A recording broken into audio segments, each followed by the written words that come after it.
जय श्री राम दोस्तों, मैं यश शर्मा हमारे YouTube चैनल CMI में आपका स्वागत करता हूं। दोस्तों, कल हमने भारतीय इतिहास के प्राचीन भारत में पहले साम्राज्य मौर्य साम्राज्य की राजनीति और उसके साहित्यिक और अभिलेखीय स्रोतों की बात की थी। दोस्तों, कल हमने जब बात की तो हमने पाया कि भारत में पहला जो साम्राज्य स्थापित हुआ वो किसने किया? सम्राट चंद्रगुप्त मौर्य ने किया। तो दोस्तों, इस मौर्य जो साम्राज्य था, देखिए उसकी राजनीति की बात हमने कल कर ली है। आज हम बात कर रहे हैं, किस चीज की बात कर रहे हैं? आज हम बात करेंगे उसके प्रशासन की। देखिए, राजनीति एक अलग चीज होती है और उसमें प्रशासन किस प्रकार से चलाया जाता है। क्योंकि अगर आपका एक साम्राज्य है, क्या है? एक साम्राज्य। अब मान लीजिए जैसे आज हमारा हिंदुस्तान है, तो हिंदुस्तान एक राज्य ही है, क्योंकि हमने संविधान में आर्टिकल 12, आर्टिकल 36 सब जगह क्या कहा है? उसको राज्य का है। तो राज्य में भी क्या है? हमारा एक प्रशासन चलाने का तरीका है, जिसमें संघ सरकार है, जिसमें राज्य सरकार है, उसमें विधायी मतलब विधि और कानून बनाने के लिए क्या है? विधायी प्रक्रिया में संसद है संघ स्तर पे, और राज्य स्तर पर राज्य विधानमंडल है। तो दोस्तों, जिस प्रकार आज हमारे सामने भी एक पूर्ण विकसित प्रशासन है, उसी प्रकार मौर्य काल में भी क्या था? एक प्रशासन था। तो ये तो दोस्तों अब हम बात करेंगे मौर्य काल के प्रशासन की। उससे पहले दोस्तों, कल मैंने जब आपको मौर्य काल की राजनीति पढ़ाई तो मैंने उसमें बताया था आपको कि अशोक ने 261 BC में क्या था? थर्ड बौद्ध संगीति का आयोजन करवाया था। तो दोस्तों, वो मुझसे एक भूल हो गई, शायद मैं 251 बोलते बोलते 261 बोल गया या कुछ भी हुआ हो, तो उसके लिए मैं आप सभी से क्षमा प्रार्थी हूं। और कहना चाहूंगा कि जो चारों बौद्ध संगतियां हुई थी, कितनी बौद्ध संगतियां हुई थी दोस्तों? 4 बौद्ध संगीतियां, 4 बौद्ध संगीतियां। तो वो 4 बौद्ध संगीतियां जो हुई थी वो 1, 2, 3 और 4 पहली हुई थी जब महात्मा बुद्ध का निर्वाण हुआ था, महापरिनिर्वाण हुआ था। तब महात्मा बुद्ध जब अंतिम आयु को प्राप्त कर चुके थे, तब हुई थी 483 BC में। दूसरी हुई थी 383 BC में। और जो तीसरी बौद्ध संगति हुई थी आपके 251 BC में। और चौथी जो हुई थी वो लगभग 100 AD, या फिर आप कहें कि पहली शताब्दी में। 100 AD कह लें या आप उसको पहली शताब्दी कह लें। तो दोस्तों, ये उन चारों बौद्ध संगतियों का क्रम था। जब मैंने वो वीडियो देखा तो मुझे पता चला कि मैंने 251 की बजाय कल आपसे 261 BC बोल दिया। क्योंकि जब मैं पढ़ा रहा था तो मुझे एकदम से ध्यान, वो शायद कलिंग युद्ध जो 261 BC में हुआ था, उसी के हिसाब से मुझे बौद्ध संगीतियों का ध्यान रहा। तो उसके लिए अगर आपने किसी ने भी ये 251 BC लिखा है तो उसको भूल सुधार करें। और 261 BC लिखा है तो भूल सुधार करके 251 BC उसको कर लें। आज दोस्तों हम बात करेंगे मौर्यों के प्रशासन की। स्क्रीनशॉट चाहें तो आप ले लें। अब दोस्तों, हम मौर्यों के जब प्रशासन की बात करते हैं तो हम बात करते हैं कि जो मौर्य प्रशासन था ना, वो कैसा था? तो दोस्तों, मौर्य प्रशासन था एक केंद्रित प्रशासन था। कैसा था?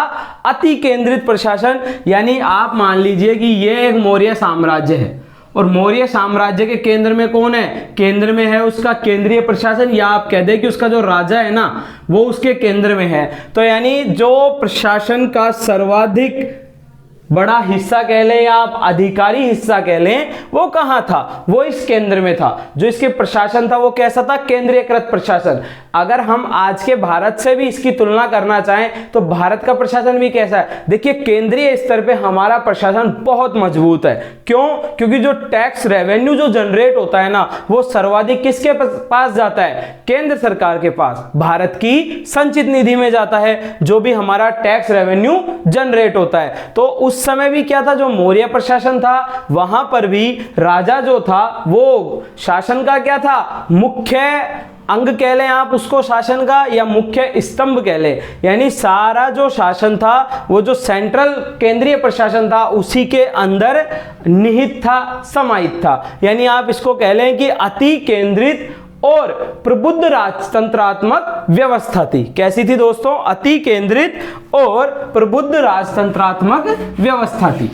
तो इनके लिए हम कह सकते हैं कि मौर्य प्रशासन की जो प्रमुख विशेषता है, प्रमुख विशेषता वो क्या थी?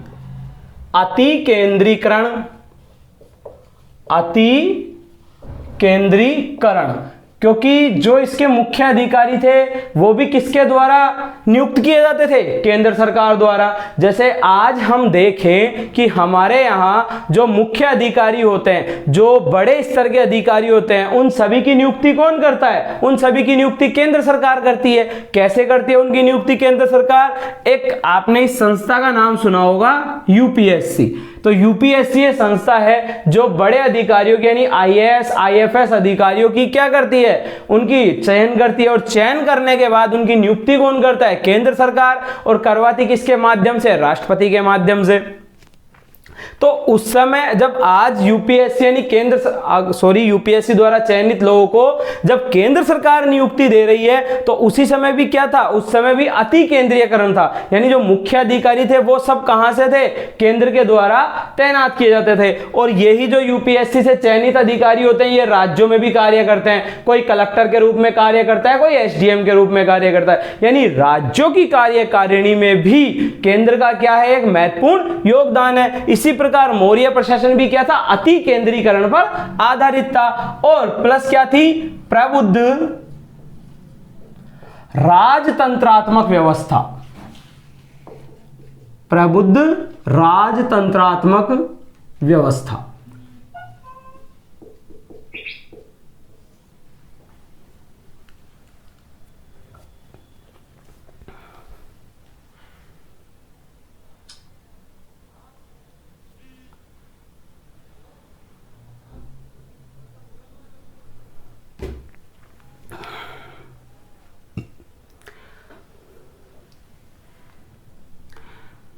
अब हम कहें कि अति केंद्रीकरण और प्रबुद्ध राजतंत्रात्मक व्यवस्था, तो राजतंत्रात्मक व्यवस्था तो उस समय तो आज तो क्या है? हिंदुस्तान में गणतंत्र है, लोकतंत्र है। लेकिन पहले तो सिर्फ क्या हुआ करते थे? राजतंत्र हुआ करते थे। लेकिन वो राजतंत्र भी कैसा था? प्रबुद्ध था। यानी जो राजा बन रहे थे, जो युवराज बन रहे थे, वो भी सब क्या थे? योग्य थे। और बुद्धि यानी जो उनकी मेंटल एबिलिटी थी वो बहुत अच्छी हुआ करती थी। यानी युवराज भी कुमारों के रूप में कार्य करते थे और कुमारों के रूप में वही युवराज कार्य करता था जो कि इसके काबिल हो, लायक हो। यानी अगर यूपीएससी किसका चयन करती है? जो प्रखर बुद्धि वाले लोग होते हैं, जिनके अंदर निर्णय लेने की अच्छी क्षमता होती है। तो वैसे ही उस समय राजतंत्र के लोग यानी राज परिवार के लोग भी किसी किसी क्षेत्र का क्या करते थे? प्रशासन संभालते थे। लेकिन प्रशासन वो तभी संभालते थे जब उस कार्य को करने के वो योग्य हों। उनकी भी क्या की जाती थी? परीक्षाएं ली जाती थी। तो ये तो बात किसकी हो गई? मौर्य प्रशासन की प्रमुख विशेषता। अब देखिए, कल मैंने आपको बताया था कि मौर्यों के काल की जानकारी के दो प्रमुख स्रोत हैं। एक तो मेगस्थनीज की इंडिका और दूसरी क्या थी? कौटिल्य का अर्थशास्त्र। तो अर्थशास्त्र में कौटिल्य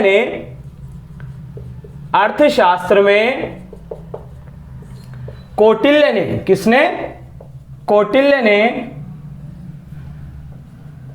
क्या किया है? राज्य के 7 अंग बताए हैं। राज्य के 7 अंग बताए हैं। और ये जो 7 अंग बताए ना, इसको क्या कहा है उसने? सप्त अंग सिद्धांत। यानी उसने एक सिद्धांत दिया, एक थ्योरी दी, और थ्योरी देके क्या कहा कि राज्य के कितने अंग हैं? 7। देखिए कौन कौन से अंग बताया उसने? एक बताया उसने स्वामी। स्वामी मतलब राजा, ठीक है दोस्तों। दूसरा बताया उसने अमात्य यानी प्रशासनिक अधिकारी। प्रशासनिक अधिकारी ये उसने क्या था? राज्य के 7 अंग बताए हैं। तीसरा क्या है? जनपद। चौथा क्या है? दुर्ग, ठीक है दोस्तों। पांचवा क्या है? दंड। और दंड के हम क्या कह सकते हैं? एक तरीके से सेना कह सकते हैं कि सेना ही तो दंड देगी। छठा क्या है उसकी तरफ से? मित्र। और 7वां क्या बताया उसने? कोष। यानी कौटिल्य ने क्या कहा कि एक राज्य में ये 7 अंग अवश्य मौजूद होने चाहिए। क्या क्या होने चाहिए? उसका एक स्वामी होना चाहिए, यानी राज्य में क्या होगा, एक राजा अवश्य होना चाहिए। दूसरा क्या है प्रशासन चलाने के लिए अमात्य होने चाहिए। क्या होने चाहिए दोस्तों? अमात्य होने चाहिए। तीसरा क्या है? जनपद। क्या है? जनपद, यानी जो आपका राज्य है वो जनपदों में विभक्त होना चाहिए। ऐसे नहीं है कि आप संपूर्ण राज्य को एक ही इकाई में बना के रख दें। नेक्स्ट क्या है? दुर्ग, यानी राज्य में एक सुदृढ़ दुर्ग होना चाहिए जिसमें सेना रहे, राजा रहे। पांचवा क्या है? दंड, यानी सेना होनी चाहिए उस राज्य की। क्या होनी चाहिए? एक सेना होनी चाहिए। अगर बिना सेना के भी क्या है, राज्य किसी काम का नहीं होता। एक क्या है? मित्र। देखिए अगर आपका एक राज्य है, मान लीजिए ये आपका राज्य है और इस राज्य के आसपास भी ये 1 2 3 4 5 6 7 काफी सारे राज्य हैं और इन काफी सारे राज्यों में इनमें से कोई भी अगर आपका मित्र नहीं है तो आप यहां पर अपना राज्य कभी भी बनाकर नहीं रख सकते। इसलिए क्या कहा है कौटिल्य ने कि राज्य के लिए मित्र भी आवश्यक है। मान लीजिए आपका कोई मित्र है राज्य के आसपास का, तो उससे क्या हो जाएगा, वो मित्र मुश्किल समय में आपकी सहायता करेगा। और एक इंपॉर्टेंट चीज है कोष, यानी अगर आपके पास कोष नहीं होगा, धन नहीं होगा, तो और राज्य को आप प्रशासन कैसे चलाएंगे, राज्य कैसे चलाएंगे, सेना कैसे रखेंगे, प्रशासनिक अधिकारी कैसे रखेंगे। तो कौटिल्य ने क्या कहा है कि आपको एक राज्य होने के लिए 7 चीजों की आवश्यकता है। और यह इंपॉर्टेंट बात है कि कौटिल्य ने क्या है, 8वां अंग, राज्य का 8वां अंग, देखिए सप्तांग सिद्धांत दिया है और 8वां अंग किसको बताया है, शत्रु को। किसको बताया है, शत्रु को। यानी देखिए आप इस बात से कितने अच्छे से समझ सकते हैं, उसने एक राज्य को राज्य बने रहने के लिए 7 मुख्य चीजों की आवश्यकता बता दी कि आपको स्वामी, अमात्य, जनपद, दुर्ग, दंड, मित्र, कोष, इन सब की क्या है, आवश्यकता है। लेकिन उसने ये भी कहा कि हर राज्य के पास एक 8वां अंग के रूप में शत्रु अवश्य मौजूद होना चाहिए। देखिए शत्रु अगर किसी राज्य का नहीं होता है ना, तो वो राज्य कभी भी विकसित नहीं हो पाता है, कभी भी प्रगति नहीं कर पाता है। मान लीजिए आपके राज्य को किसी से कोई भय ही नहीं है, तो राज्य क्या है, कभी सेना रखेगा, नहीं रखेगा। तो अगर सेना नहीं रखेगा और मान लीजिए किसी दिन उस राज्य के ऊपर कोई अटैक हो जाता है, तो राज्य तो वहीं समाप्त हो जाएगा। सेना रखना भी आवश्यक है। वो नए नए औजारों, हथियारों का निर्माण नहीं करेगा अगर उसका कोई शत्रु नहीं होगा। तो ये क्या है दोस्तों, राज्य के 7 मुख्य अंग हुए और 8वां अंग उसने शत्रु बताया कि शत्रु होने से ही राज्य हमेशा क्रियाशील स्थिति में होता है दोस्तों। अब नेक्स्ट, ये बात हो गई कौटिल्य के 7 सप्तांग सिद्धांत की। आप चाहें तो इसका स्क्रीनशॉट ले लें। अब बात करेंगे हम मौर्य प्रशासन की, मंत्री परिषद की। क्या बात करेंगे हम, देखिए मौर्य प्रशासन में इसने अमात्य जो बताया ना, ये प्रशासनिक अधिकारी हैं और प्रशासनिक अधिकारी, और एक क्या है मौर्य साम्राज्य में मंत्री परिषद। अब जो मंत्री परिषद है वो क्या करेगी, वो निर्णय लेगी। देखिए प्रशासनिक अधिकारी क्या करते हैं, उन निर्णयों की पालना करवाते हैं, उनका प्रवर्तन करवाते हैं, और मंत्री परिषद क्या करती है दोस्तों, निर्णय लेती है। तो कौटिल्य ने क्या कहा है कि यहाँ पे एक मंत्री परिषद होगी। तो मंत्री परिषद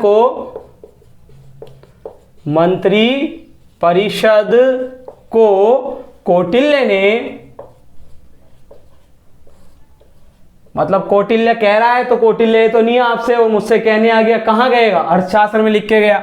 कौटिल्य ने मंत्री परिषद को क्या कहा है, साम्राज्य रूपी गाड़ी का पहिया, साम्राज्य रूपी गाड़ी का पहिया कहा है, गाड़ी का दूसरा पहिया, क्योंकि एक पहिया तो क्या है, राजा है, और दूसरा पहिया क्या है, उसकी मंत्री परिषद है। देखिए आपकी जो गाड़ी होती है, मान लीजिए आपके पास एक मोटरसाइकिल है, एक बाइक है, क्या आप उसको अकेली एक जो उसका पहिया है, जो उसका व्हील है, आप उस पर चला सकते नहीं, उस पर दोनों पहिए होने आवश्यक है।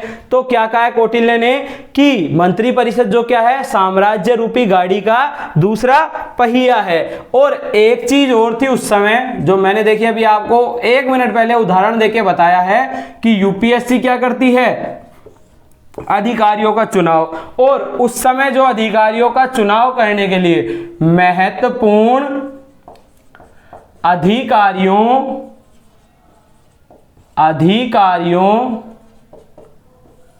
के चुनाव नहीं, चयन की प्रतियोगिता या प्रक्रिया।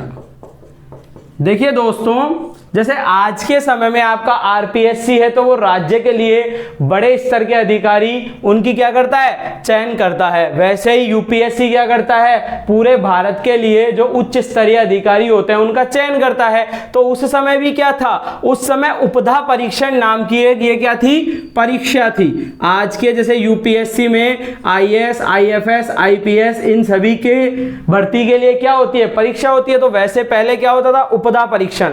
और उपधा परीक्षण किसके लिए हो रहा है, महत्वपूर्ण अधिकारियों के चयन की प्रतियोगिता कहलाती थी। ये क्या कहलाती थी, जो महत्वपूर्ण अधिकारी होते थे उनके चयन करने के लिए एक प्रतियोगिता थी। अब दोस्तों महत्वपूर्ण अधिकारी कौन हुए, तो उस समय क्या थे, कौटिल्य ने बताया है कि तीर्थ हुआ करते। देखिए उस समय अधिकारियों को क्या कहा जाता था, अधिकारियों को क्या कहा जाता था, तीर्थ। क्या कहा जाता था, तीर्थ। और कौटिल्य ने अपने अर्थशास्त्र में कितने तीर्थों की बात कही है, अष्टादश तीर्थ। कितने, अष्टादश तीर्थ। अगर नहीं समझ में आ रहा है आपको तो अष्टादश तीर्थ कितने होते हैं, 18 है तीर्थ। 18 तीर्थों की कौटिल्य ने बात की है। हम भी बात करेंगे, मुख्य की बात करेंगे। ठीक है दोस्तों, 18 जो तीर्थ हैं उनमें से मुख्य तीर्थ कौन से उनकी हम बात करें। ये तीर्थ से मतलब यह नहीं है कि आप कोई गंगा सागर इनको घूमने जा रहे हैं, बद्रीनाथ, केदारनाथ, वो धार्मिक रूप से तीर्थ हैं। और उस समय क्या था, प्रशासनिक अधिकारियों को तीर्थ कहा जाता था। आप चाहें तो इन दोनों को देख लें, फिर हम बात करते हैं अष्टादश तीर्थों की। अब जो कौटिल्य ने अष्टादश तीर्थ बताए, 18 तीर्थ बताए, तो वो तीर्थ कौटिल्य ने देखिए कौन कौन से बताए, हम उनकी बात कर लेते हैं। तो हम बात करेंगे अष्टादश तीर्थ की। अब दोस्तों जो अष्टादश तीर्थ थे उनमें कौटिल्य ने कौन कौन से बताए, तो कौटिल्य ने बताया एक तो मंत्री या पुरोहित, यानी एक तो आपका क्या है, मंत्री और पुरोहित हो गया। दूसरा क्या है, सेनापति। सेनापति जो आपकी सेना का क्या होगा, नायक होगा, सेना का मुख्य कमांडर होगा। ये क्या हो गया, सेनापति। आप इसको एक तरीके से भी कह देते हैं कि जब ये युद्ध होगा ना, युद्ध विभाग का प्रमुख, आप इसको युद्ध विभाग का प्रमुख भी कह सकते हैं। ठीक है, सेनापति हो गया। फिर क्या हो गया आपके, युवराज। और युवराज क्या करेंगे, जनपदों का या प्रांतों का प्रशासन संभालेंगे। ठीक है, नेक्स्ट क्या हो गया आपका, समाहर्ता। समाहर्ता कौन सा है, टैक्स कलेक्टर, यानी राजस्व अधिकारी। राजस्व अधिकारी, जो व्यक्ति राजस्व जुटाएगा उसको क्या कहेंगे, समाहर्ता। समाहर्ता राजस्व जुटा करके कहां लाएगा, सन्निधाता के पास। और ये सन्निधाता आपका क्या होगा, कोषाध्यक्ष। क्या होगा ये, कोषाध्यक्ष, यानी कोष का अध्यक्ष कह लीजिए, ट्रेजरर कह लीजिए।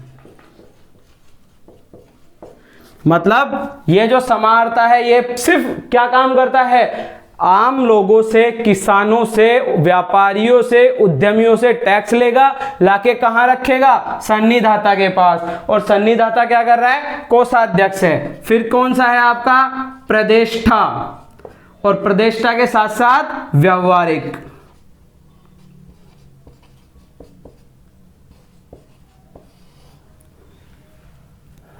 अब जो प्रदेष्टा है ना दोस्तों, ये क्या है, कंटक शोधन। देखिए उस समय न्यायालयों के भी प्रकार थे। कितने प्रकार के न्यायालय थे, 2 प्रकार के, एक कंटक शोधन और दूसरा धर्म स्थीय। ठीक है, न्यायालय, ये भी न्यायालय है और ये भी आपका न्यायालय है। कंटक शोधन और धर्मस्थीय जो न्यायालय हैं, ये कौन से न्यायालय हैं आपके? फौजदारी यानी क्रिमिनल कोर्ट। जब भी कोई फौजदारी यानी क्रिमिनल ऑफेंस आएगा तो किस में आएगा? कंटक शोधन में। और दीवानी जो मुकदमे हैं वो कहाँ आएंगे? धर्मस्थीय में। कहाँ आएंगे? धर्मस्थीय में। अब ये प्रतिष्ठा क्या है? इस कंटक शोधन न्यायालय का न्यायाधीश मतलब देखिए जजमेंट जो न्याय प्रणाली है वो भी क्या है? वो भी दोनों हिस्सों में बटी हुई है। एक में सिर्फ और सिर्फ दीवानी मुकदमे और दूसरे में फौजदारी मुकदमे। फौजदारी कंटक शोधन, धर्मस्थीय दीवानी। कंटक शोधन का जो आपका जज है, न्यायाधीश है, वो प्रतिष्ठा। और धर्मस्थीय का जो न्यायाधीश है वो क्या कहलाएगा? आपका व्यावहारिक कहलाएगा। ठीक है दोस्तों, एक इंपॉर्टेंट इसमें तीर्थ है वो है आंतरवशिक। अबे जो आंतरवशिक है ना, इसको आपने इंपॉर्टेंट क्यों बोला? क्योंकि आंतरवशिक क्या करता है? आंतरवशिक करता है, ये राजा के अंगरक्षक है, राजा के अंगरक्षक। देखिए आप देखते होंगे जब भी प्रधानमंत्री जी कहीं बाहर जाते हैं या प्रधानमंत्री जी किसी रैली में जाते हैं तो उनके पीछे कुछ काले चश्मे लगाए हुए कमांडोज होते हैं, तो वो क्या है? वो उनके अंगरक्षक है। इसी प्रकार मौर्य साम्राज्य में राजा के अंगरक्षक होते थे जिनको क्या कहता था? आंतरवशिक। ठीक है दोस्तों, तो आप ये देखें, फिर हम आगे की बात करते हैं। अब इसके बाद नेक्स्ट जो है वो है आपका कर्मांतिक। कौन है? कर्मांतिक। और कर्मांतिक क्या है? जो आपके कल कारखाने होंगे उनका देखरेख करने वाला उनका मुखिया होगा, कर्मांतिक। कर्मांतिक क्या है? कारखानों का मुखिया। ये हो गया आपका कर्मांतिक हो गया। इसके बाद आपका दुर्गपाल और नायक। ठीक है, दुर्गपाल क्या है? दुर्ग की रक्षा करने वाला या इंटरनल सिक्योरिटी ऑफिसर। और आपका जो नायक है, नायक क्या हो जाएगा? ये हो जाएगा जैसे सेनापति था वो पूरी सेना का प्रमुख था और ये सेना के अंग विशेष का प्रमुख हो जाएगा। तो देखिए दुर्गपाल क्या है? आंतरिक सुरक्षा अधिकारी, सुरक्षा अधिकारी। और नायक क्या हो जाएगा? सेना के अंग विशेष का प्रमुख, अंग विशेष का प्रमुख। देखिए आपका जो कर्मांतिक है वो कारखानों का मुखिया हुआ, दुर्गपाल जो है आंतरिक सुरक्षा अधिकारी हो गया और नायक क्या है? सेना के अंग विशेष का प्रमुख हो गया। अब नेक्स्ट क्या है आपका? मंत्री परिषद अध्यक्ष। मंत्री परिषदाध्यक्ष ये क्या है? ये मंत्री परिषद का अध्यक्ष हो गया आपकी का। अब देखिए मैंने आपको एक नायक बता दिया ना दोस्तों, अंग विशेष का प्रमुख, और एक बताया था सेनापति। तो आप ऐसे मान के चलिए जैसे राष्ट्रपति जी हैं, सेना के सभी कमांडर इन चीफ है, सभी सेना के अंगों के सेनापति हैं। या आप राष्ट्रपति जी को भी छोड़ दीजिए, जो सीडीएस का पद है, जो सीडीएस का पद है जिसपे जनरल बिपिन रावत साहब मौजूद हैं अभी, तो आप जो सीडीएस का पद है ना, सीडीएस का पद मान लीजिए आप वो सेनापति का पद हो गया। और जब सेना के तीनों के अंग के प्रमुख हैं, जल सेना, थल सेना, वायु सेना, वो सब क्या हो गए? नायक हो गए। ये क्या हो गया? मंत्री परिषद का अध्यक्ष हो गया। एक क्या हो गया आपका? अंत्यपाल हो गया, अंत्यपाल। ये क्या है? ये आपके नगर को देख रहे हैं, ठीक है। एक क्या हो गया आपका? केवल नागरक हो गया। अंत्यपाल तो क्या है? अंदर जो भी मौजूद है, मतलब दुर्ग हुआ उसका सुरक्षा अधिकारी हो गया। और नागरक क्या है? ये नगर अधिकारी है, यानी ये नगर का क्या है? अधिकारी है। उसके बाद आपका प्रशास्ता, प्रशास्ता। और प्रशास्ता क्या करता है? राजकीय आज्ञाओं को लिपिबद्ध, राजकीय आज्ञाओं को लिपिबद्ध। देखिए कल मैंने आपको बताया था कि अशोक के कितने अभिलेख मिले हैं? 8 तो मिले हैं मतलब पाषाण जो चट्टानों पर अभिलेख मिले हैं, और बाकी क्या है 6 मिले हैं उनके स्तंभ लेख। तो उन पर जो राजाज्ञाएं लिखी हुई हैं, एक पे क्या है 14 राजाज्ञाएं लिखी हुई हैं और स्तंभ लेखों पे 7 लिखी हुई हैं, तो उनको लिपिबद्ध, लिपि कल बता ही दिया था आपको, लिपिबद्ध करने का मतलब है कि जो ये लिखना होता है वो ही लिपिबद्ध कहलाता है। तो राज की आज्ञाओं को लिपिबद्ध करने वाला अधिकारी, ठीक है, ये कौन था, प्रशासक था। और दोवारिक, एक क्या है आपका दोवारिक, दोवारिक क्या है, राजमहलों की देखरेख करने वाला, राजमहलों की देखरेख करने वाला, इसके पास राजमहलों की देखरेख का काम है। फिर क्या है आपके, एक दंडपाल हुआ, दंडपाल, दंडपाल कौन है आपका, एक तरीके का पुलिस हो गया। और इसके बाद क्या है आपका आठविक है, कल बताया था ना मैंने, आठविक जनजातियों को क्या किया है, अशोक ने आठविक जनजातियों को क्या किया है, चेतावनी दी। तो आठविक क्या होगा, जनजाति विभाग का प्रमुख, जनजाति विभाग का प्रमुख। तो ये तो क्या हो गया आपके अष्टादश तीर्थ। देखिए दोस्तों, मौर्य प्रशासन जो है उसका सबसे इंपॉर्टेंट कोई पार्ट है तो वो क्या है, तीर्थ है, ठीक है। अब मान लीजिए आपको कोई पढ़ाता है 2 तीर्थ, कोई पढ़ाता है 6 तीर्थ, मैंने पूरे 18 तीर्थ बताए हैं, क्योंकि परीक्षा लेते समय हमारी जो आरपीएससी है या आपके यूपीएससी है या आपका रीट का एग्जाम लेने वाला माध्यमिक शिक्षा बोर्ड है या आरएमएसएस भी है, देखिए कोई भी क्या करता है, वो ये नहीं देखता है कि आपको कितना पढ़ाया गया है, वो ये देखता है कि प्रशासन में कितने लोग थे। और तीर्थ तो क्या है, सारे के सारे इंपॉर्टेंट है, इसलिए मैंने आपको सभी के बारे में जानकारी दे दी। 18 तीर्थ, आप इनको चाहें तो एक बार स्क्रीनशॉट ले लीजिए। अब इन अष्टादश तीर्थों के अलावा क्या है, अध्यक्ष भी मिलते हैं। क्या मिलते हैं, अध्यक्ष। यानी मान लीजिए ये जो अष्टादश तीर्थ हैं ये तो आपके क्या हो गए, ये तो हो गए आपके आईएएस आईपीएस ऑफिसर, और ये आप मान लीजिए इनको सचिव स्तर के ऑफिसर है। ये क्या है, डिपार्टमेंटल सचिव है, डिपार्टमेंटल हेड है। और कुछ अध्यक्षों को आप मान लीजिए कि एक तरीके के कलेक्टर साहब आज के क्या है, कलेक्टर हैं। और मेगस्थनीज, इन्होंने तो क्या है, इनको यूनानी लेखकों ने अध्यक्षों को क्या कहा है, मजिस्ट्रेट भी कहा है। यूनानी लेखकों ने अध्यक्षों को क्या कहा है, मजिस्ट्रेट का है। तो अब हम बात कर रहे हैं अध्यक्षों की। किसकी बात कर रहे हैं, अध्यक्ष। और अध्यक्ष भी इनको क्या है, यूनानियों ने मजिस्ट्रेट कहा। यूनानियों ने क्या कहा इनको, मजिस्ट्रेट। अब यूनानियों ने इनको मजिस्ट्रेट कहा है, तो अब आप देखिए अध्यक्ष कौन कौन से हैं। तो पहला तो है सीता अध्यक्ष। ये कौन है, ये है कृषि विभाग का प्रमुख। सीता मतलब क्या है, देखिए मौर्य काल में कृषि, पशुपालन, व्यापार, इन सबको क्या कहा जाता था, वार्ता कहा जाता था। और सीता क्या कहलाती थी, सीता वो भूमि होती थी जिस पर क्या किया जाता था, कृषि। और कृषि भी ये सीता भूमि कौन सी है, सारी भूमियां सीता नहीं है, सीता सिर्फ वो भूमि है जो डायरेक्ट किसके अंडर में है, राज्य के अंडर में है। जो राज्य की भूमि है वो कौन सी है, सीता। तो ये हो गई सीता अध्यक्ष। फिर क्या है, शुल्का अध्यक्ष। ये क्या है आपका, शुल्क विभाग का प्रमुख। शुल्क विभाग का प्रमुख, ठीक है। देखिए प्रमुख आप देख लीजिएगा, मतलब सब पे मैं प्रमुख नहीं लिखना चाहूंगा। शुल्काध्यक्ष हो गया। एक हो गया आपके पोतवा अध्यक्ष।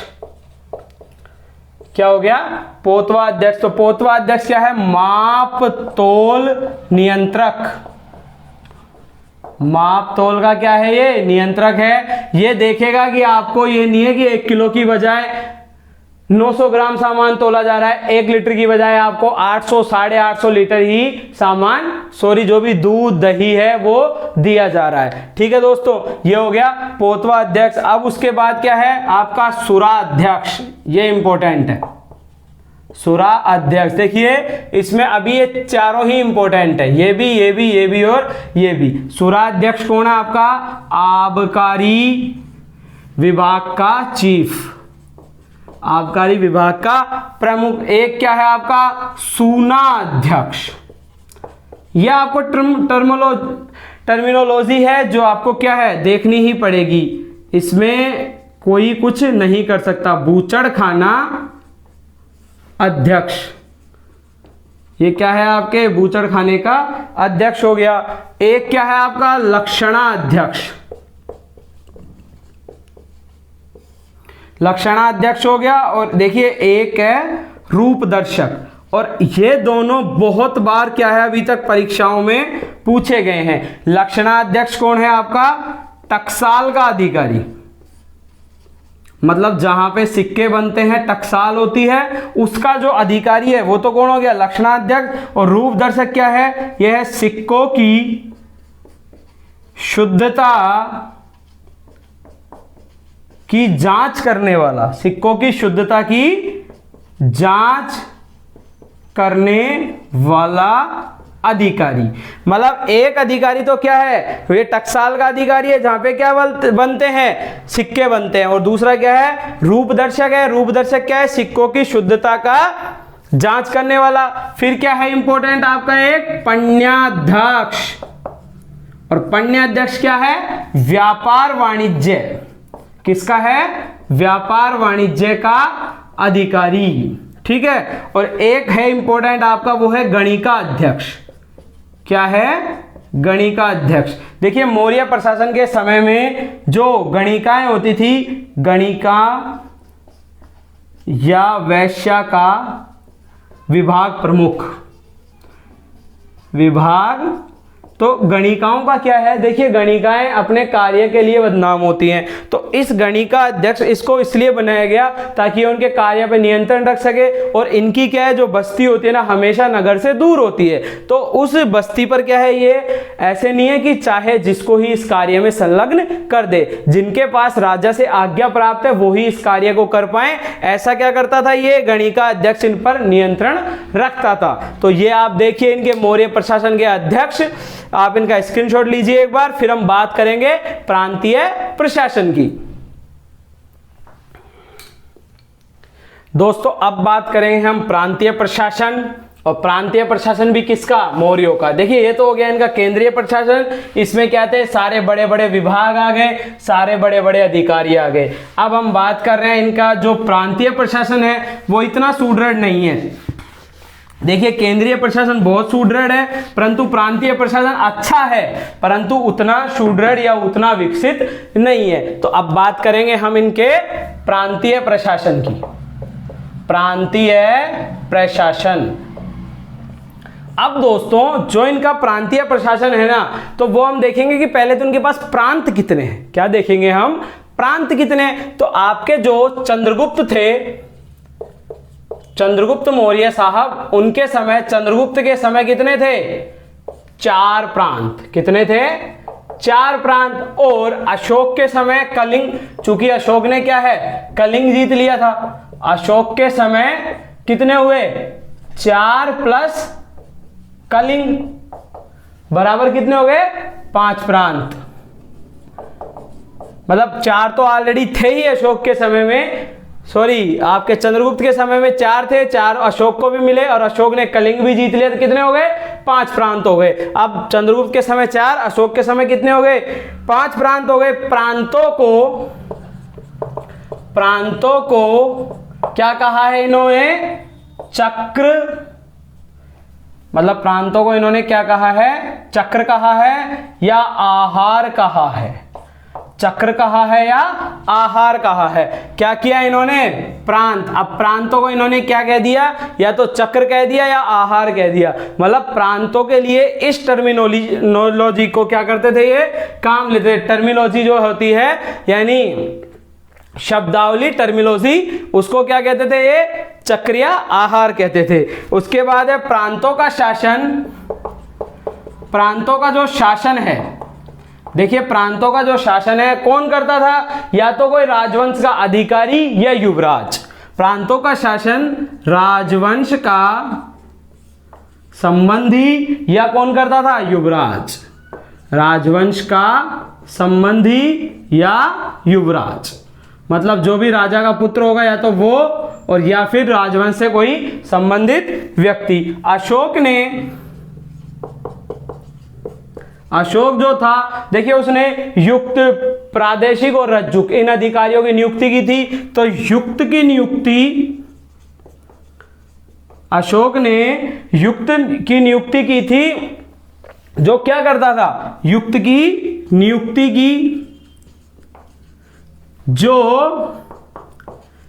केंद्र व राज्य के बीच की कड़ी था, के बीच की कड़ी था। अब देखिए दोस्तों, एक अधिकारी है जिसका नाम क्या है, युक्त। इस अधिकारी की आप नियुक्ति कर दें। जो अधिकारी क्या कर रहा है, केंद्र और राज्य के बीच की क्या है, कड़ी। अगर आप ऐसे इसको नहीं पकड़ पाए तो आप इस युक्त को आज का क्या कह सकते हैं, आज का आप इसे राज्यपाल कह सकते हैं, आज का आप इसे आईएएस ऑफिसर कह सकते हैं। क्या कह सकते हैं इसको, आईएएस ऑफिसर आज के समय का। कैसे कह सकते हैं, राज्यपाल तो क्या है, राजनीतिक नियुक्ति होती है, और आईएएस ऑफिसर क्या है, आधिकारिक प्रशासनिक नियुक्ति है। राज्यपाल केंद्र ने राज्य में भेजा है, केंद्र को सारी रिपोर्ट करता है, और आईएएस ऑफिसर क्या होता है, होता हमेशा केंद्र का कर्मचारी है, कार्य राज्य में करता है। तो उसकी जो अंतिम स्वामी भक्ति होती है वो किसके प्रति होती है, केंद्र के प्रति। क्यों, क्योंकि उसको जब पेंशन मिलेगी वो किसके द्वारा मिलेगी, केंद्र सरकार के द्वारा। ठीक है दोस्तों, उस समय की जो पुलिस व्यवस्था है, प्रांतीय प्रशासन की पुलिस व्यवस्था, देखिए वहां तो पुलिस को क्या कहा हमने, दंडपाल कह दिया, और यहां की पुलिस व्यवस्था को हम क्या कह रहे हैं, रक्षण। देखिए ये इंपॉर्टेंट फैक्ट है। आप देखिए कि जो केंद्र की पुलिस प्रशासन व्यवस्था है उसको तो हमने दंडपाल कह दिया, और राज्य की जो पुलिस व्यवस्था है उसको हम रक्षण कह रहे हैं। और जो अंतिम बात है कि ग्राम का जो प्रधान है, ग्राम का प्रधान, उसको हम क्या कहेंगे, ग्रामणी कहेंगे। क्या कहेंगे, ग्रामणी कहेंगे या ग्रामिक, क्या कहेंगे, ग्रामणी या ग्रामिक। गांव के प्रधान को ग्रामणी या ग्रामिक। और ये जो ग्रामणी है ये वैदिक काल में भी हुआ करता था। किसमें था, वैदिक समय में। और ग्रामिक क्या है, मौर्य काल में, मौर्य काल। यानी इस समय जो था उसको आप ग्रामणी ना कह के सिर्फ क्या कहेंगे, ग्रामिक ही कह दीजिए, क्योंकि ग्रामणी किसकी टर्मिनोलॉजी है, वैदिक काल की। ग्राम का प्रधान कौन है, ग्रामिक। आप इसका स्क्रीनशॉट लें एक बार। अब बात करेंगे दोस्तों हम मौर्य जो काल था उसमें प्रांत और उनकी राजधानियों की। तो अब बात करते हैं हम प्रांत, और प्रांतों के आगे है उनकी राजधानी। ठीक है, अब प्रांत जो थे वो कौन कौन से थे, तो एक तो था उत्तरापथ, ठीक है, एक था आपका दक्षिणापथ, ठीक है, एक था आपका अवंती, और एक था आपका मध्य देश। देखिए मैंने आपको भी बताया था कि चंद्रगुप्त के समय में 4 प्रांत थे। तो 4 प्रांत कौन कौन से थे, उत्तरापथ, दक्षिणापथ, अवंती और मध्य देश। और जो अशोक था उसने कलिंग को जीता। कब जीता, 261 बीसी में। तो कलिंग को जीतने के बाद 5 प्रांत हो गए। अब इन 5 प्रांतों की राजधानी उत्तरापथ की आपका तक्षशिला, तक्षशिला। और तक्षशिला क्या था, तात्कालीन महत्वपूर्ण या कहें आप सुप्रसिद्ध शिक्षा केंद्र, प्रसिद्ध शिक्षा केंद्र। जो तक्षशिला विश्वविद्यालय था इसमें दूर दराज के क्षेत्रों से भी क्या करते थे, विद्यार्थी शिक्षा ग्रहण करने आते थे। अब दक्षिणापथ है तो दक्षिणापथ की राजधानी क्या हो गई आपके, सुवर्णगिरी।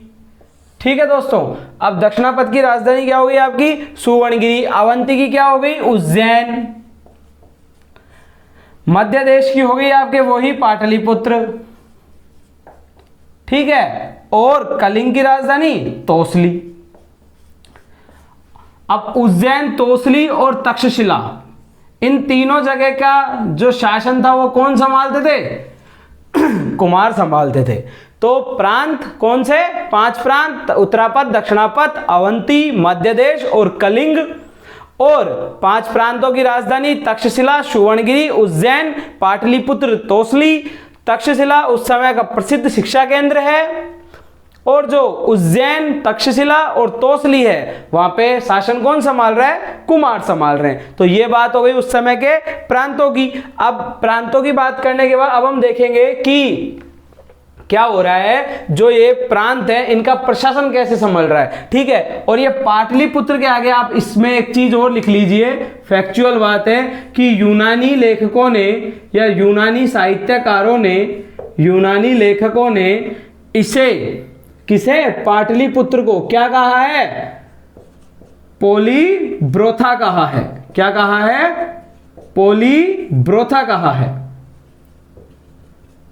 जैसे आपके चंद्रगुप्त को एंड्रोकोट्स मैंने कल बताया था, यूनानी लेखकों ने कहा, यूनानी लेखकों ने बिंदुसार को एमिट्रोकेटस कहा, तो इसी प्रकार उन्होंने पाटलिपुत्र को भी पोलीब्रोथा कहा था। तो ये भी क्या है, पूछा जा सकता है, एक अच्छा क्वेश्चन है कि यूनानी लेखकों ने पाटलिपुत्र को क्या कहा था। आप लें स्क्रीनशॉट, बात करते हैं इसके साम्राज्य के विभाजन की। अब देखिए दोस्तों, जो ये साम्राज्य था, किसका साम्राज्य, हमारा मौर्य साम्राज्य, ये किस प्रकार से प्रांतों में विभाजित था वो हम देख लेते हैं। अब जो ये आपका मौर्य साम्राज्य है, ठीक है, साम्राज्य किस में विभाजित है, प्रांतों में। प्रांत किस में विभाजित है, आहार या जिला या मंडप में, ठीक है। अब ये आहार, जिला, मंडप जो है, इन पर अशोक ने क्या लिखा था कि मैं किसकी नियुक्ति कर रहा हूं, युक्त प्रादेशिक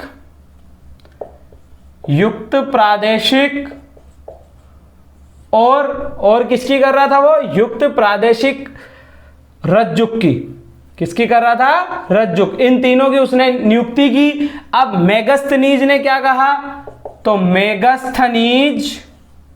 मेगस्थनीज बताता है कि कितने लोग, ये कितनी समितियां थी, 6 समितियां।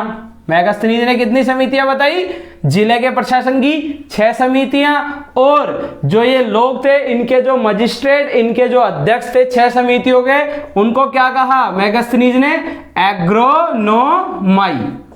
ये तो किसने कह दिया, मेगस्थनीज ने कह दिया। अब हमने बात किसकी कर ली, आपके आहार, जिला, मंडप की। अब इनको किसमें बांटा गया, तो आहार, जिला, मंडपों को बांटा गया स्थानीय में।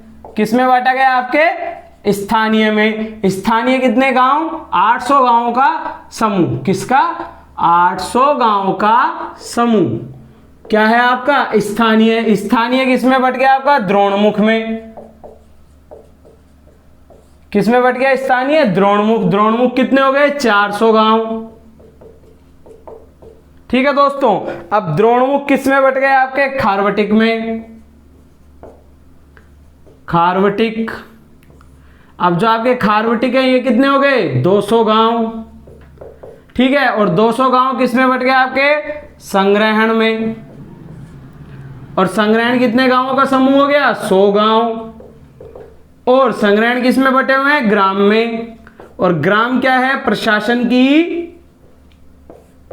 सबसे छोटी इकाई, सबसे छोटी इकाई।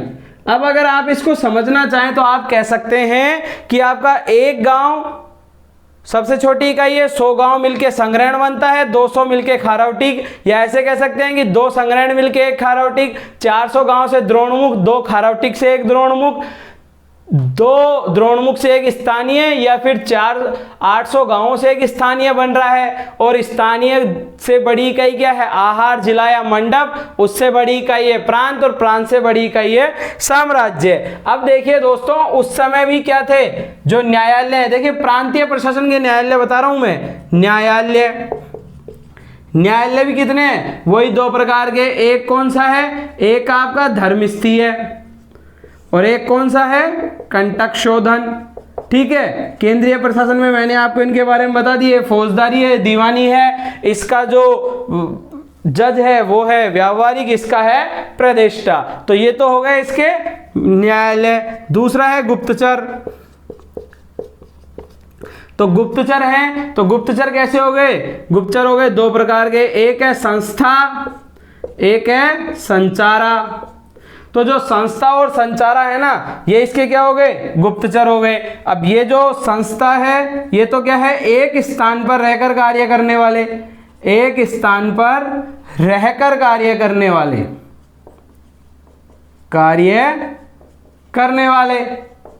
और जो ये संचारा है ये क्या है, घूम घूम कर, मतलब घूम घूम कर क्या है, ये गुप्तचरों की तरह क्या करेंगे, जो इंफॉर्मेशंस होंगी, सूचनाएं होंगी, उनका संग्रहण करेंगे। घूम घूम कर कार्य करने वाले, कार्य करने वाले, ये था इनका प्रांतीय प्रशासन, जिसका क्या हुआ, विभाजन कर दिया हमने। साम्राज्यों को प्रांतों में बांटा, प्रांतों को जिलों में, जिलों को स्थानीय, द्रोणमुख, खरौटिक, संग्रहण, ग्राम, इस प्रकार की इकाइयों में बांट दिया। दो प्रकार के न्यायालय हो गए आपके, धर्मस्थीय, कंटक शोधन, गुप्तचर हो गए, संस्था और संचारा। तो ये तो बात किसकी हो गई, आपके इनके साम्राज्य के विभाजन की। स्क्रीनशॉट लीजिए। बात करते आगे सैन्य प्रशासन, सैन्य प्रशासन के बाद समाज की।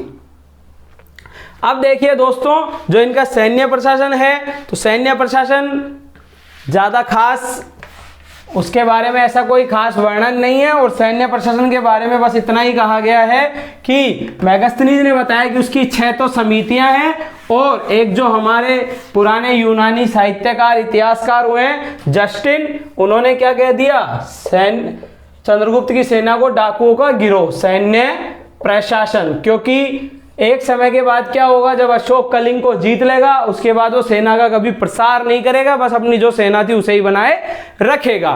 सैन्य प्रशासन, मेगास्थनीज ने कितनी समितियां बनाई, 6 समितियां बनाई, बताई, सॉरी, मेगास्थनीज ने कितनी समितियां बताई, 6 समितियां। कितने सदस्य हैं उसमें, 30 सदस्य।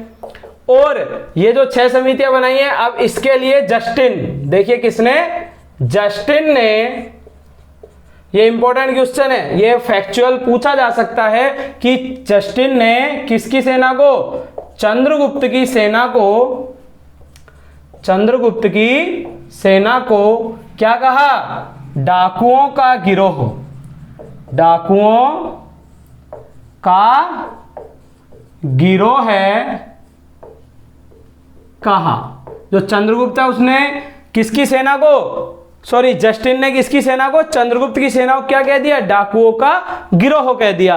कितनी समितियां थी, 6 समितियां और 30 सदस्य। अब बात करते हैं इनके समाज की। देखिए जो समाज था ना, उसके लिए कौटिल्य ने क्या कहा है कि समाज है, उसकी जो व्यवस्था है, उसका मुख्य आधार क्या है, वर्ण आश्रम। तो कौटिल्य ने किसमें मानेगा, कौटिल्य, वही अर्थशास्त्र ने, कौटिल्य ने वर्ण आश्रम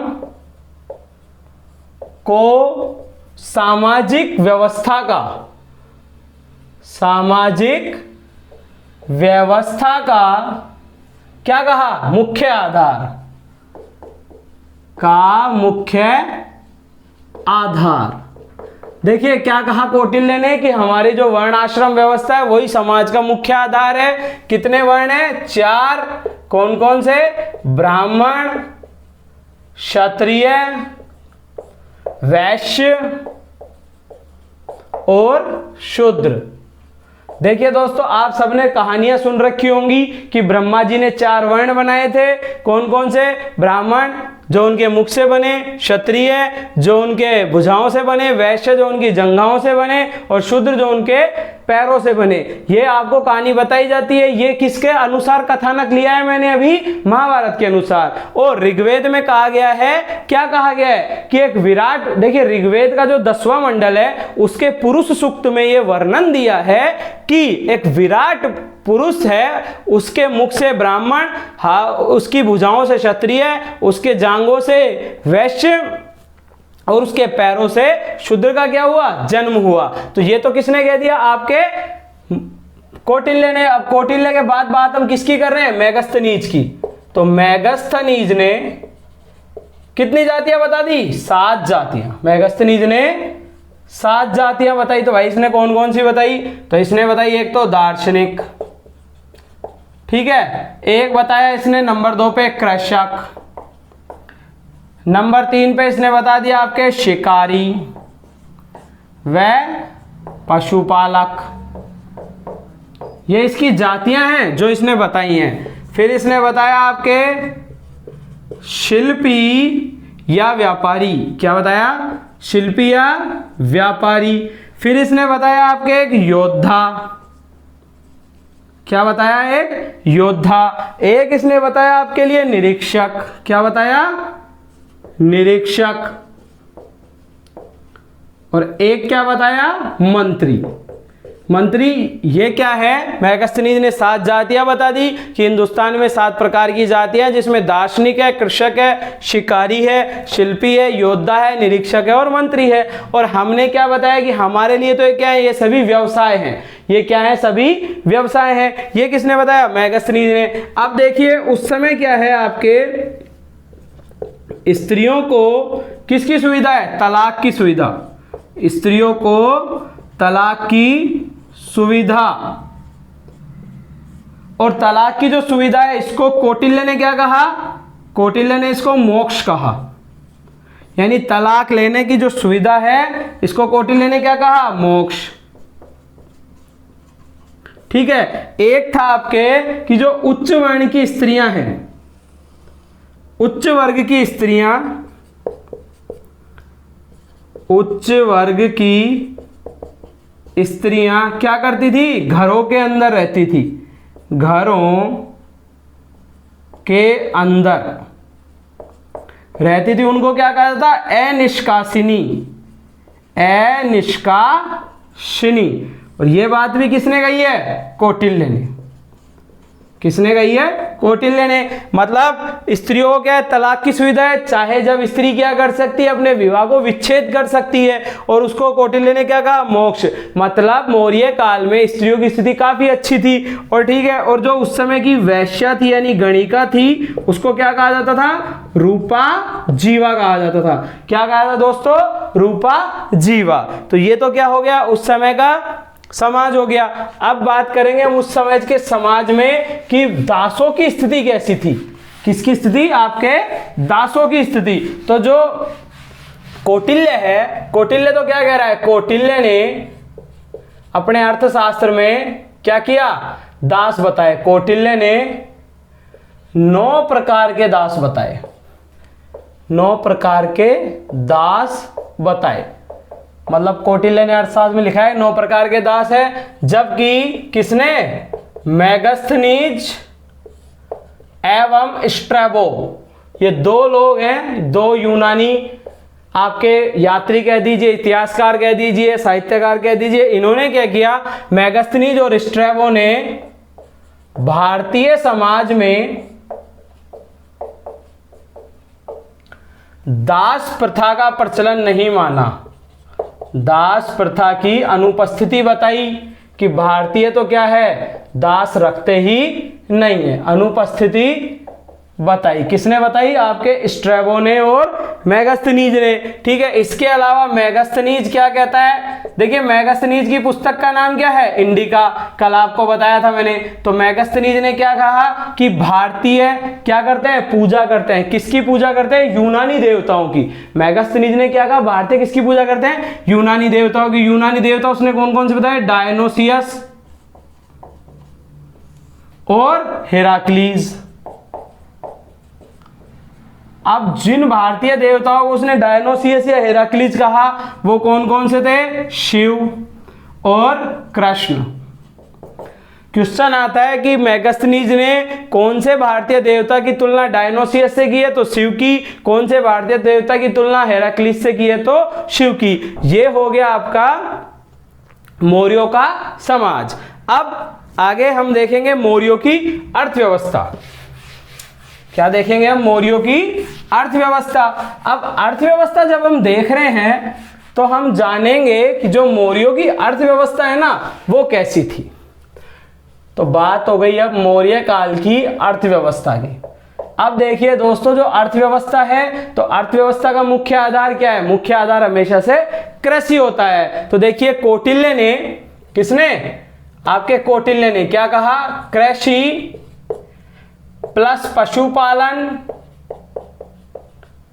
और प्लस व्यापार, इन 3 चीजों को एक साथ मिला के क्या कह दिया? वार्ता। किसने कह दिया? कौटिल्य ने एक शब्द का यूज लिया है अपने अर्थशास्त्र में, वार्ताप जीवी, यानी वार्ता से क्या कहा, अपनी उपजीविका यानी जीविका का जो उपार्जन कर रहा है इस वार्ता नाम के कार्य से, वो क्या है, वार्तापजीवी। तो वार्ता ये किसने बोला, कौटिल्य ने बोला। ठीक है, कृषि और पशुपालन। अब इसने क्या है 10 प्रकार की भूमि बताई। कितने प्रकार की, 10 प्रकार की भूमि। अब 10 प्रकार की भूमि में भी जो इंपॉर्टेंट है वो कौन सी है, एक तो देवमात्रक, एक है आपके अदेवमात्रक,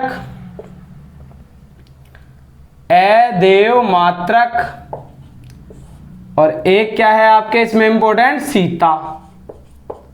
ठीक है दोस्तों, देवमात्रक जिसपे बिना सिंचाई कृषि हो, बिना सिंचाई कृषि, केवल यानी वर्षा के जल से क्या है अच्छी फसल हो जाए। और अदेवमात्रक कौन सी भूमि है, जिसपे वर्षा सिंचाई से कृषि हो, किससे हो, सिंचाई से कृषि, सिंचाई से कृषि। ठीक है, और सीता क्या है, राजकीय नियंत्रण वाली भूमि, राजकीय नियंत्रण वाली भूमि। ठीक है, तो ये तो बात किसकी हो गई, आपके भूमियों की। अब है इसमें एक पण्यकर है, क्या है, पण्यकर। तो जो पण्यकर है ना उस समय का, कौन सा कर है ये, इमरजेंसी टैक्स, आपातकालीन कर है। जो पण्यकर है दोस्तों वो कौन सा है, आपातकालीन कर, यानी आपातकाल के समय में राज्य पर क्या लगाया जाता है, जनता पर, प्रजा पर कर, वो है पण्यकर। और अशोक के रुम्मिनदेई अभिलेख में, कौन सा है, रुम्मिनदेई अभिलेख, कब गया था अशोक रुम्मिनदेई में, कमेंट करके बता देना आप मुझे, रुम्मिनदेई कब गया था। पिछले ही वीडियो में बताया आपको, अपने राज्याभिषेक के 20वें वर्ष में, यानी जब उसका अभिषेक हो गया उसके 20 वर्ष बाद वो रुम्मिनदेई गया। और रुम्मिनदेई अभिलेख में कितने करों का उल्लेख है, 2 करों का। रुम्मिनदेई अभिलेख में बलि एवं भाग का उल्लेख है, बलि एवं भाग का, और ये दोनों क्या हैं, कर हैं। किसमें हो गए, रुम्मिनदेई अभिलेख में। कृषि 10 प्रकार की भूमि बता दी, जिसमें इंपॉर्टेंट है देवमात्रक और सीता, और पण्यकर आपातकालीन कर, रुम्मिनदेई अभिलेख में बलि और भाग कर। अब बात कर लेते हैं उस समय के सिक्कों की।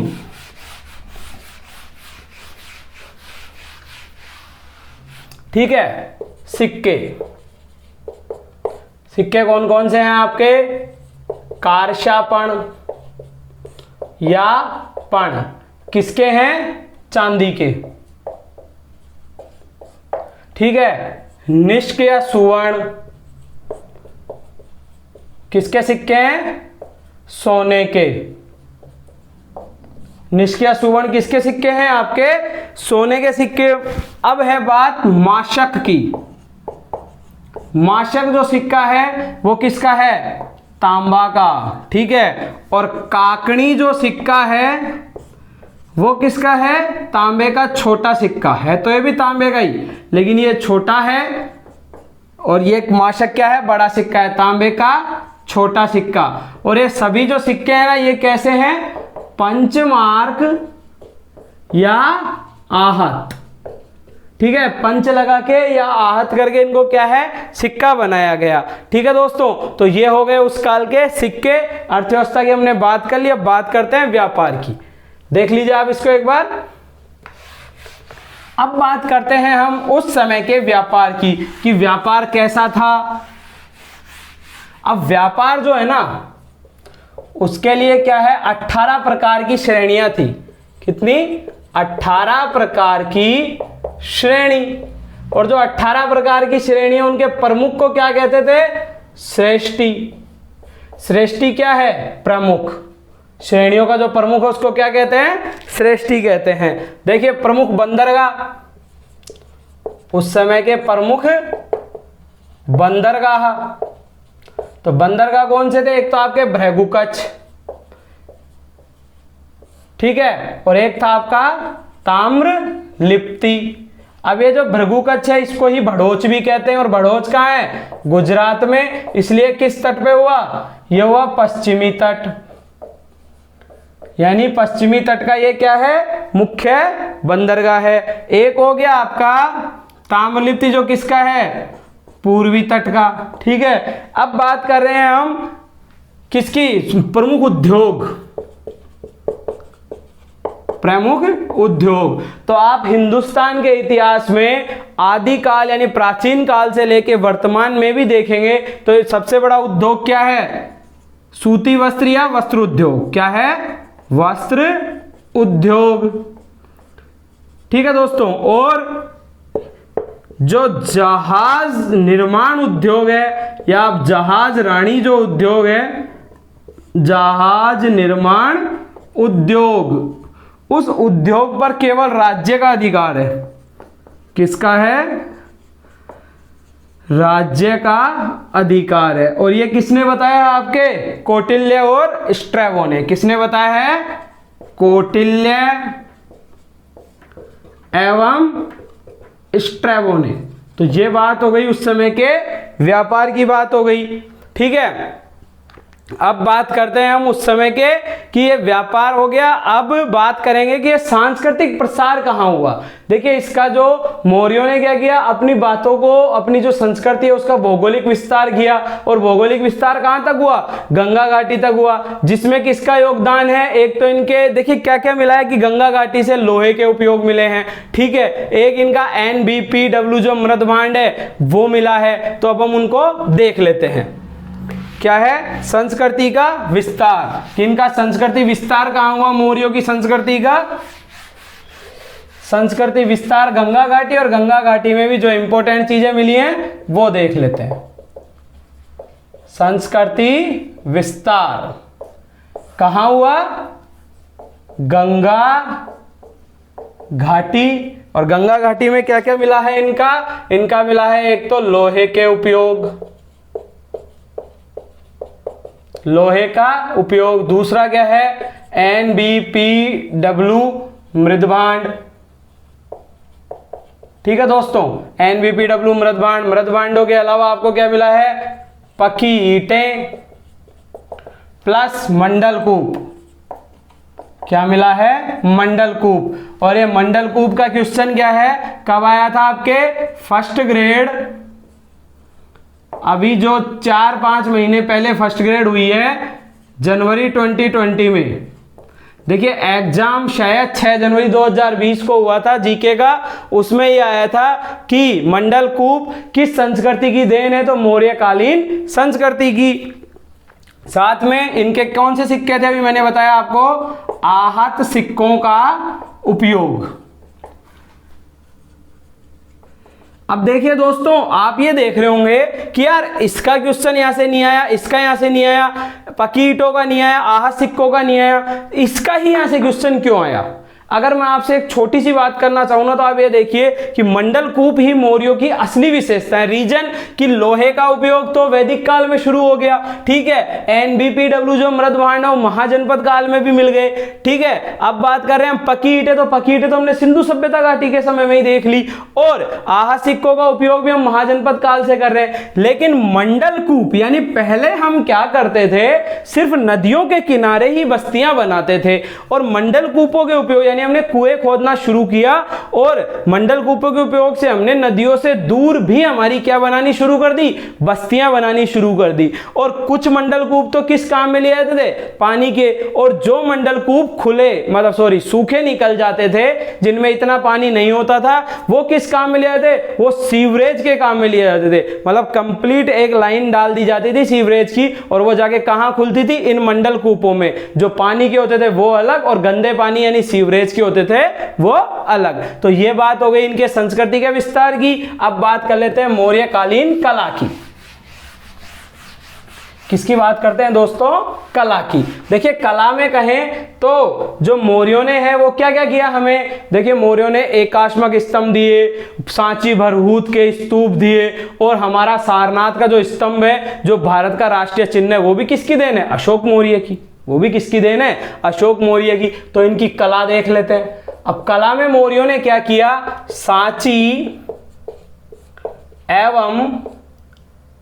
सांची और भरहूत के जो स्तूप है ना, वो काफी फेमस और मुख्य स्तूप है।